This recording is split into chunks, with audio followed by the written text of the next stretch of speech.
Since 2012, the Queen Elizabeth Olympic Park has spurred on redevelopment in the surrounding area, raising the cost of rent as well as the viability of the area for property developers. Hackney Wick's cultural relevance as a thriving artistic community is under siege due to the lack of affordable workspaces available. Affordable Wick was founded in 2012 to campaign for inexpensive artistic workspaces.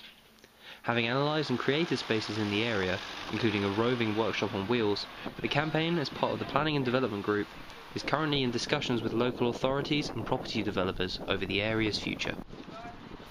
I met up with the founder of Affordable Wick, Richard Brown, to discuss the situation. You know, a lot of the community that exists here, a lot of the value that's here is because of existing buildings that paid for themselves 100 years ago.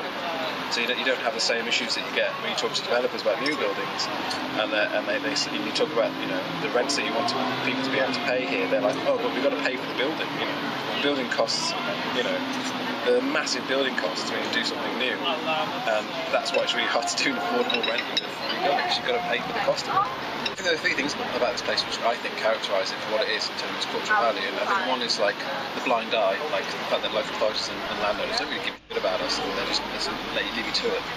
Even though people live here illegally, so local authorities are just like, I'm just not looking, and they're kind of happy about it because it creates a value and all that. It's the same with landowners. Do you think the area is under threat of losing its identity because of the lack of development?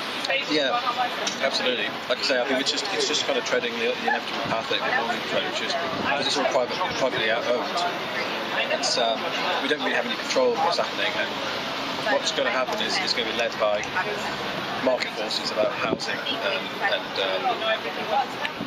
building housing for other people, not for people that are here. Really, it's not that they can't afford it, basically.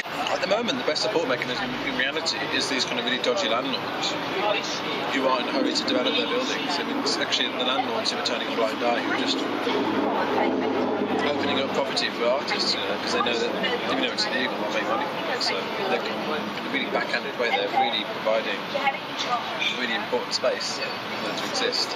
We love doing this, but I think we have to be paid for it. So we now said, look, we've constituted ourselves as a community trust company.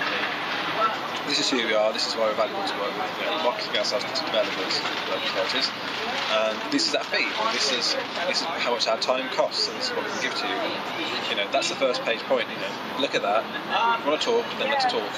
Hackney Wick Arts Festival, you'd see artists not showing their work, but just going outside and setting up a hot dog stand because they can charge £5 for a hot dog, and that'll make more money from that than like the chance of selling one painting or whatever. I find it a conflictual thing really, because obviously a lot of the values we're talking about in this area are non-monetary, they're kind of underhand cashless exchanges. I do this for you, you do this for me.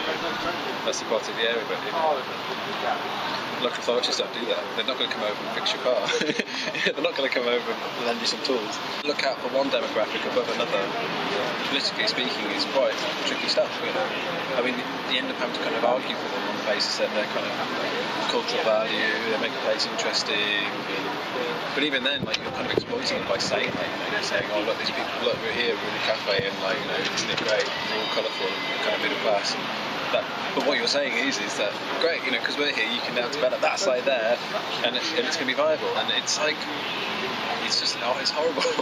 it's really hard to get around it. I think awareness is not a problem. Everyone knows what's happening. And the problem is there's not much you can do about it. Basically.